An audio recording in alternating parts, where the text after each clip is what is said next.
தமிழக நலனுக்காக நாடாளுமன்றத்தில் திமுக எம்பிக்கள் குரல் எழுப்ப வேண்டும் என்று முதலமைச்சர் மு.க.ஸ்டாலின் அறிவுறுத்தியுள்ளார்.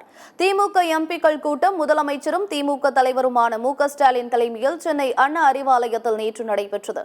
இந்த கூட்டத்தில் பேசிய முதலமைச்சர், தமிழகத்தின் நிதி உரிமை, தேவைகள், நிதி நெருக்கடி குறித்து நாடாளுமன்றத்தில் குரல் எழுப்ப வேண்டும் என்று தெரிவித்தார். மத்திய அரசின் பெரிய திட்டங்கள் தமிழகத்திற்கு வருவதில்லை என்பதை வலியுறுத்துவதுடன் புதிய திட்டங்களை தமிழகத்திற்கு கொண்டுவர முயற்சி செய்யுமாறு அறிவுறுத்தினார். பாஜக தங்களது திட்டங்களை செயல்படுத்த கவனமாக இருப்பதால் நாடாளுமன்றத்தில் திமுக எம்பிக்கள் மென்மையாக பேசக்கூடாது, கடுமையாக பேச வேண்டும் என்று தெரிவித்தார். இந்த கூட்டத்திற்கு பின்னர் செய்தியாளர்களுக்கு பேட்டியளித்த திமுக எம்பி திருச்சி சிவா, தமிழக நலன் மற்றும் அதானி விவகாரம் தொடர்பாக நாடாளுமன்றத்தில் குரல் எழுப்புவோம் என்று தெரிவித்தார். தமிழ்நாடு மாநிலம் தொடர்ந்து ஒன்றிய அரசால் வஞ்சிக்கப்பட்டு வருகின்றது. கடந்த காலத்தில் நிதிக்குழுவினுடைய பரிந்துரைகள் என்பதும் பாரபட்சமாக இருந்தாலும் கூட பரிந்துரைத்த அளவிற்கு கூட தமிழ்நாட்டிற்கு நிதி ஒதுக்கீடுபடவில்லை.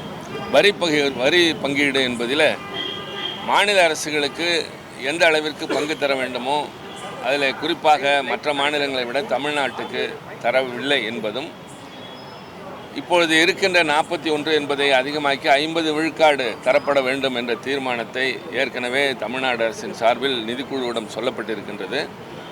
இது குறித்து எழுப்புவதோடு மட்டுமல்லாமல் எய்ம்ஸ் மருத்துவமனை என்பது இன்னும் ஏட்டளவில் தான் இருக்கிறதே தவிர முன்னேற்றம் எதையும் காணவில்லை. அதற்காக எந்த நிதி ஒதுக்கீடும் செய்யவில்லை. இயற்கை பேரிடரின் போது கேட்கப்பட்ட 39,000 கோடிக்கு மாறாக வெறும் 287 கோடி தான் தரப்பட்டிருக்கின்றது. ஒன்றிய அரசும் மாநில அரசும் சேர்ந்து செய்ய வேண்டிய திட்டங்களுக்கு ஒன்றிய அரசு தர வேண்டிய பங்குகள் எதையும் தருவதே இல்லை. ஆக இப்படி மாற்றாந்தாய் மனப்பான்மையோடு ஒன்றிய அரசு நடந்து கொள்வது என்பது கூட்டாட்சி தத்துவத்திற்கு எதிரானது. குறிப்பாக எதிர்க்கட்சி ஆளுகின்ற மாநிலங்களை இப்படி வஞ்சிப்பதன் மூலம் இந்த ஆட்சியினுடைய செல்வாக்கை குறைக்கலாம் என்று அவர்கள் கருதலாம். ஆனால் அது இயலாது. ஆனால் அதே நேரத்தில் மாநிலத்து மக்களுக்கு என்ன தேவை என்பதை உணர்ந்து செயல்படுத்தக்கூடிய பொறுப்பும் கடமையும் மாநில அரசுக்குத்தான் உண்டு. அந்த வகையில் தளபதி அண்ணன் மு.க.ஸ்டாலின் அவர்களுடைய தலைமையிலான அரசு ஏராளமான திட்டங்களை நிறைவேற்றி வருகிற போது அதற்குரிய நியாயமான நிதி ஒன்றிய அரசு வழங்காமலே வருவதை நாங்கள் இந்த முறை நாடாளுமன்ற கூட்டத்தொடரில் முக்கியத்துவம் கொடுத்து எழுப்புவோம்.